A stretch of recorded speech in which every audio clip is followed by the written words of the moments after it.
இன்றைய சிந்தனைக்கு. இன்றைய சிந்தனையில் நாம் பார்க்க இருப்பது ஆண்களின் பருவநிலைகள் இரண்டாம் வகை.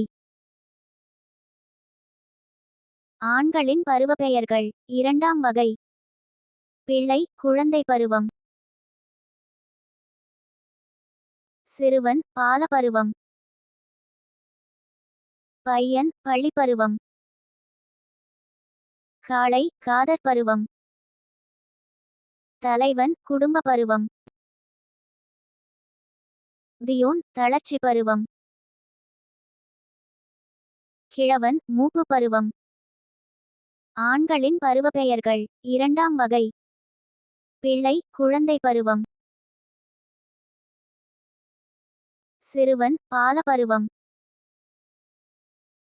பையன் பள்ளிப்பருவம்,